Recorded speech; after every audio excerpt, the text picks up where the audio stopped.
Yo depan terus. Sabar.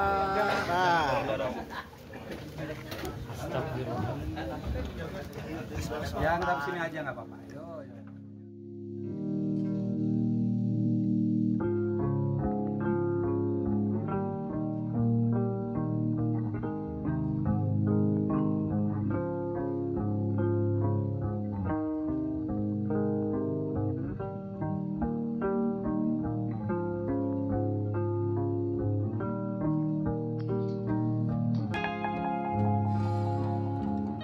Belakangan ini masyarakat dihebohkan dengan pemberitaan dokter residen yang melakukan pemerkosaan terhadap penunggu pasien di Rumah Sakit Hasan Sadikin Bandung.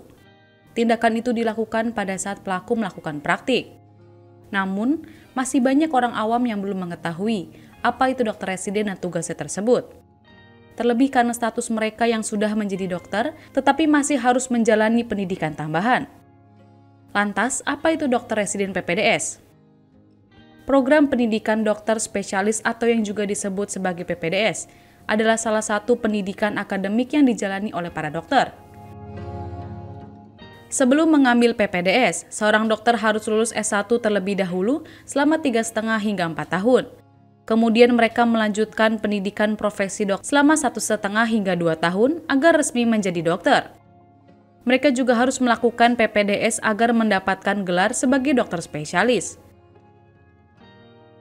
Dokter yang tengah menjalani pendidikan PPDS juga sering disebut sebagai dokter residen. Mereka dikenal sebagai sosok yang berada di garis terdepan dalam memberikan layanan kesehatan. Dokter residen memiliki tugas dan tanggung jawab yang terlibat secara langsung dalam memberikan pelayanan kesehatan, terutama yang berfokus melayani pasien.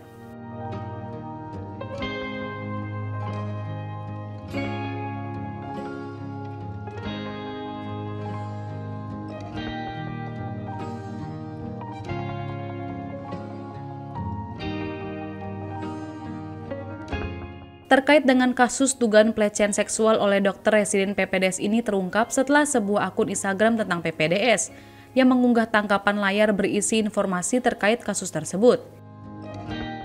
Tangkapan layar itu lalu dibagikan ulang di media sosial X oleh akun @texdarjasputi. Unggahan itu pun viral dan mendapat sorotan dari pengguna media sosial. Dalam unggahan itu disebutkan bahwa ada pasien yang dirawat di ICU dan ditemani oleh anak perempuannya. Setelah pasien melakukan operasi dan membutuhkan darah, pelaku disebut menawarkan cross-match atau pemeriksaan kecocokan darah kepada anak pasien dengan iming-iming proses lebih cepat. Kemudian korban dibawa ke gedung MCHC lantai 7. Di lantai 7 korban disebut diminta ganti baju memakai baju pasien dan dipasangkan akses 4 dengan zat midazolam. Setelah itu pelecehan seksual pun terjadi sekitar tengah malam. Pelaku sempat menunggu korban hingga sadar. Korban baru sadar sekitar pukul 4 atau 5 pagi dan terlihat sempoyongan saat berjalan di lorong lantai 7. Setelah itu korban mengeluh sakit tidak hanya pada tangan, tapi juga pada bagian vitalnya. Ia lalu meminta visum kepada dokter spesialis obstetri dan ginekologi. Dari hasil visum itu diketahui ada bekas sperma. Tak hanya itu, bekas sperma juga kemudian diketahui bercecer di lantai MCHC lantai 7. Kasus ini terungkap di media sosial setelah keluarga korban mengirimkan pesan kepada akun PPDS, yang kemudian viral dan dibagikan ulang oleh sejumlah akun lain di X dan Instagram.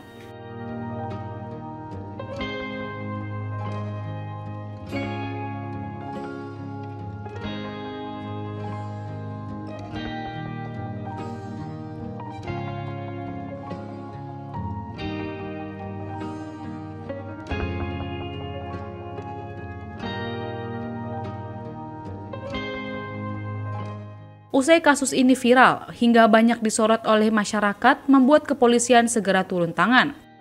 Pelaku yang diketahui bernama Priguna Anugrah Prayoga alias PAP, merupakan seorang dokter residen anestesi program pendidikan dokter spesialis atau PPDS, Fakultas Kedokteran Universitas Padjadjaran atau FK4. Diduga melakukan pemerkosaan terhadap pendamping pasien di Rumah Sakit Hasan Sadikin atau RSHS Bandung. Priguna disebut menyalahgunakan kewenangannya saat bertugas pada 18 Maret 2025 dini hari. Korban diketahui merupakan anak dari pasien yang sedang dirawat di RSHS. Menurut Kabid Humas Polda Jabar, Kombes Hendra Rohmawan menjelaskan kejadian bermula saat tersangka meminta korban berinisial FH untuk menjalani pengambilan darah. FH kemudian dibawa dari ruang IGD ke gedung MCHC lantai 7 pada pukul 1 waktu Indonesia Barat. Sesampainya di sana, korban diminta mengganti pakaian dan baju operasi warna hijau dan melepas seluruh pakaiannya. Pelaku memasukkan jarum ke tangan kiri dan kanan korban sebanyak kurang lebih 15 kali, lalu menghubungkannya ke selang infus. Setelah itu tersangka menyuntikkan cairan bius ke selang tersebut. Beberapa menit kemudian korban merasa pusing dan tidak sadarkan diri. Setelah sadar sekitar pukul 4 waktu Indonesia Barat, korban diminta berganti pakaian dan diantar ke lantai bawah. Saat buang air kecil, korban merasakan perih di bagian tubuhnya yang vital, lalu menceritakan hal itu kepada ibunya. Hendra mengatakan korban kemudian melaporkan kejadian tersebut kepada Direktorat Reskrimum Polda Jabar setelah menjalani visum di dokter spesialis kebidanan.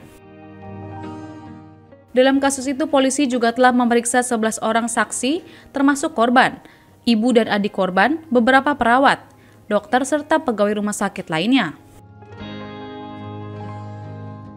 Uraian singkat kejadian pada tanggal 18 Maret tahun 2025 sekitar pukul 01 WIB, tersangka meminta korban untuk diambil darah dan membawa korban dari ruang IGD ke gedung MCHC lantai 7 pada pukul 01 WIB. Setelah itu tersangka menyuntikkan cairan bening ke selang infus tersebut dan beberapa menit kemudian korban merasakan pusing lalu tidak sadarkan diri.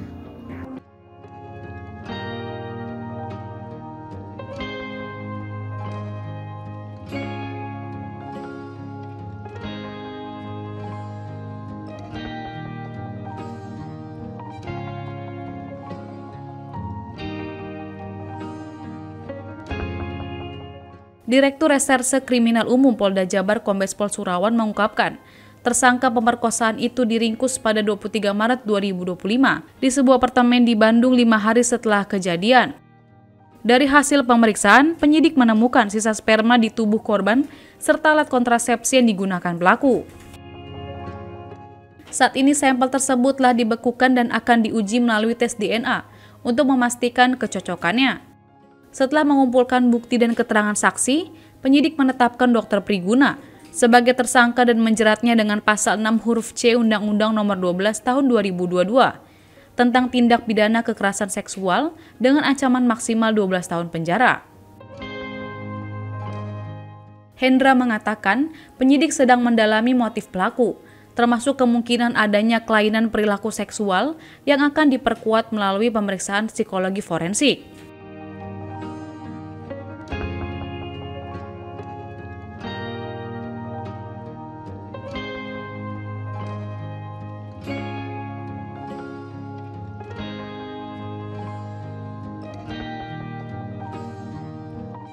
Usai kasus ruda paksa yang menimpa salah satu mahasiswa dari Fakultas Kedokteran Universitas Padjadjaran atau FK4 sebagai pelaku, pihak universitas pun turun tangan menanggapi kejadian tersebut.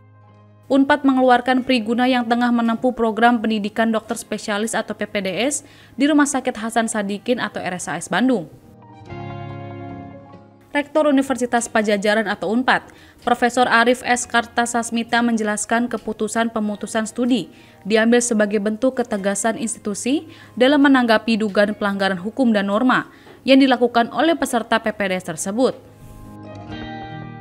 Meskipun proses hukum masih berlangsung dan belum ada putusan pengadilan, kata dia, Unpad telah memiliki cukup indikasi dan dasar untuk menjatuhkan sanksi akademik berupa pemutusan studi. Unpad memastikan Dr. Priguna tidak lagi memiliki status sebagai peserta didik dan tidak diperbolehkan menjalani kegiatan apapun di lingkungan kampus maupun rumah sakit pendidikan. Lebih lanjut, Arif mengatakan, pihaknya juga akan memberikan pendampingan terhadap korban dan telah menjalin koordinasi dengan pihak RSHS serta kepolisian agar proses hukum dapat berjalan dengan adil dan transparan. Selain menindak pelaku, Unpad juga akan memperkuat sistem pengawasan terhadap proses pendidikan, baik di jenjang spesialis maupun non-spesialis. Ia menambahkan, kasus ini tidak hanya berkaitan dengan aspek akademik, tetapi juga menyangkut pengawasan dan pembinaan terhadap peserta didik di rumah sakit pendidikan.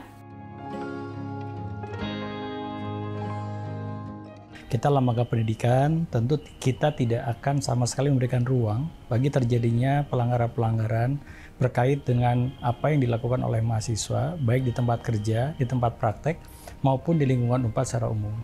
Sehingga kebijakan ke depan, yang pertama tentu kami akan segera melakukan tindak lanjut dalam bentuk pemutusan studi bagi yang bersangkutan, karena yang bersangkutan sudah terindikasi dan terbukti, walaupun belum dinyatakan oleh pengadilan, sudah melakukan tindak pidana.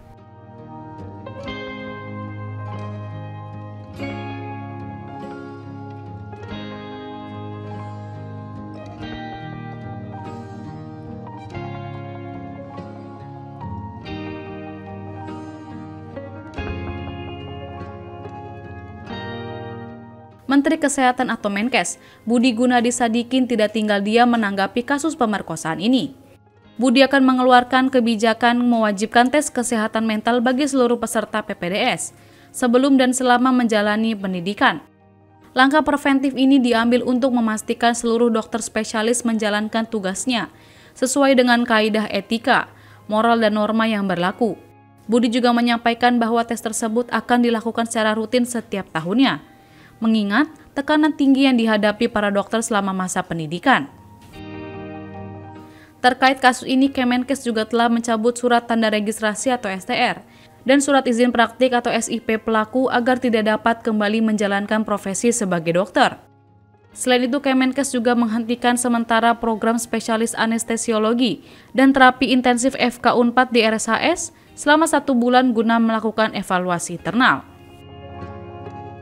Kemudian, Kepala Biro Komunikasi Kemenkes, Aji Muhawarman menegaskan bahwa penghentian ini telah dikonsultasikan dengan pihak kampus dan bertujuan memperbaiki tata kelola pendidikan dokter spesialis. Ia pun memastikan penghentian tersebut tidak bakal mengganggu pelayanan kesehatan di RSHS.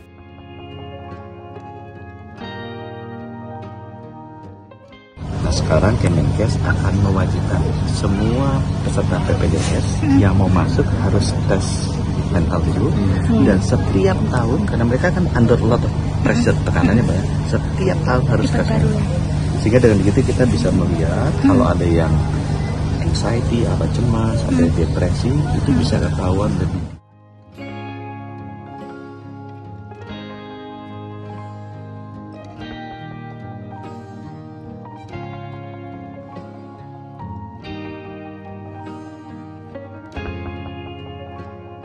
Berkaca pada kasus dugaan pemerkosaan yang terjadi di Rumah Sakit Hasan Sadikin Bandung, bisa berdampak pada kepercayaan publik kepada tenaga medis serta sistem pelayanan kesehatan.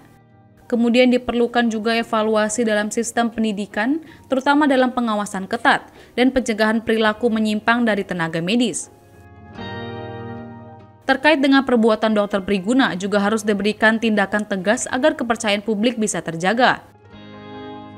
Di sisi lain, pemerintah diharapkan dapat bekerja sama dengan banyak pihak untuk membuat sistem pencegahan dan pengawasan yang lebih baik terhadap tenaga medis dan tenaga kesehatan. Setiap tenaga medis dan tenaga kesehatan harus dipastikan selalu menjaga profesionalismenya dan taat terhadap norma.